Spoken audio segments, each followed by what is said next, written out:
Hey, Suraj Gokani from Currencies for you, and we are at the Portugal Investor Forum in the Cavalry and Guards Club in centre of London, and I am joined by the wonderful Carlota Cid from the platform from Arrow Global. Carlota, thank you so much for joining Thank you us. so much. You were wonderful today. Your presentation was really insightful, and a couple of the points that I wanted to go over with you for our audience. Quick question for you. If somebody today has between 1 to 2 million euros, where would they invest in Portugal? Where is the hotspot right now? Because we already learned today about the different types of visas that we can have to establish residency in Portugal and the various tax benefits that come with that. But you spoke so much about getting into the market early, buying in the right areas because that capital appreciation is there as well. Even from a rental perspective, it sounds very attractive. So where would that one hotspot area be? Okay, that's a very, very interesting question. I would say definitely Portugal has been positioning itself internationally as a global hub for investment and for business opportunities. Lisbon has been doing so for, I would say, many years now.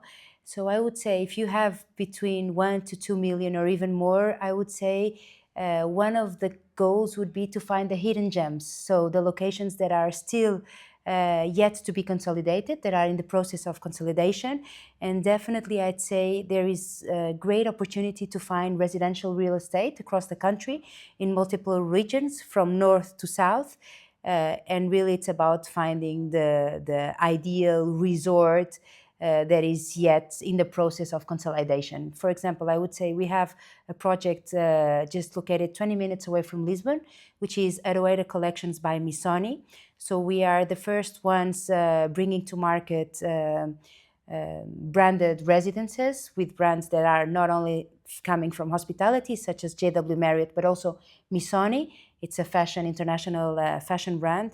So I would say that also buying in projects that have these brands associated to them will surely bring the safety and the standards of a very good real estate investment. Fantastic. So I know that there's been an influx of people coming into Portugal, up and down Portugal, whether it's in the Algarve or to the north or even west coast or east. But these branded residences is something that's really intriguing. And what it reminds me of is something that we've seen in the Middle East. The UAE has done branded residences, and that really did take off. Yes. Is it fair to make a comparison for Portugal copying that footpath and moving into that area where we're seeing branded residences now? So I think one of the things that really is a little bit different than from what the strategy in the Middle East was that Portugal somehow wants to become an international country, very open to other cultures, very safe, more and more a hub for business. And we see people moving into Portugal because they want to raise their kids there, because they want to invest there and develop their businesses there. But it's still somehow, although this big international environment, it's more and more felt in the country, is still somehow, I would say, not fighting, but really making a huge effort to keep its authenticity.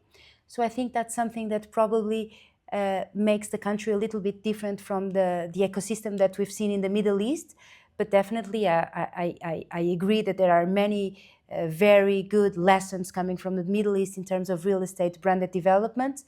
And those type of luxury standards is something that more and more is appearing in Lisbon and in the Algarve, for example, in the southern region of Portugal. It's bathed by the Atlantic coast. So definitely, I would say all the natural environmental conditions are there. So it's just a matter of real estate developers such as we are bringing the right projects to the market.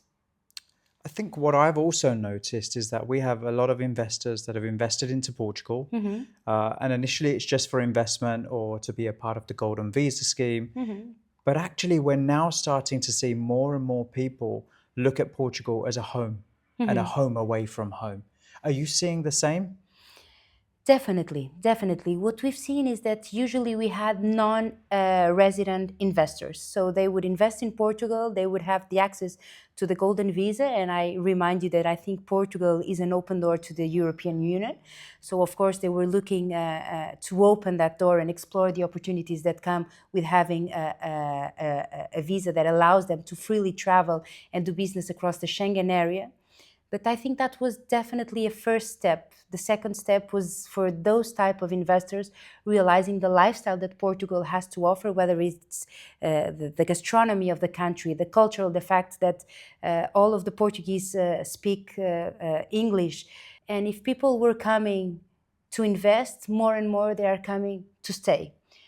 So definitely I would say that it's very hard for an investor to meet Portugal for the first time and not wanting to stay more and to presenting the country to their families, to other investor friends they might have. So I think really Portugal is one of those success cases in which the word of mouth really did a lot for the country, because people that go there have wonderful experiences and they tend to talk about those experiences.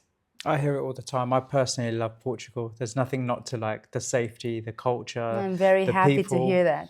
I think it's phenomenal. And you know what? In the room today, I could feel that energy and the prosperity behind people wanting to actually go into Portugal, not even as a plan B option, but as a plan A for people to actually relocate and feel comfortable living there. You touched on a point with regards to the language. And this is a real common misconception because people in the UK seem to still believe that the Portuguese only speak Portuguese. But I've heard it. I travel up and down Portugal, and English is very much well spoken up and down the country. I think what the Portuguese have is they do a very intentional effort of being a welcoming country. So part of being a welcoming country is making sure that we are able to speak a common language that could be English for sure. And I think most of the people there speak English. Of course, some of them will speak better than others, but just the fact that we intentionally do the effort to be a welcoming country for other nationalities, for sure for the UK, but many other nationalities, I think that effort is definitely one of the key decision factors of someone that wants to relocate to the country. Definitely. I love that. I love the fact that that effort is made. The intent is there to be so welcoming. And from me to you, obrigado. Thank you so much for Thank your you time. so much. It was so great It's being been a here. pleasure to hear from you today. And I hope we can have lunch together in Portugal one day. 1,000,000%. That's on me. Thank you very much. Thank you. Thank you.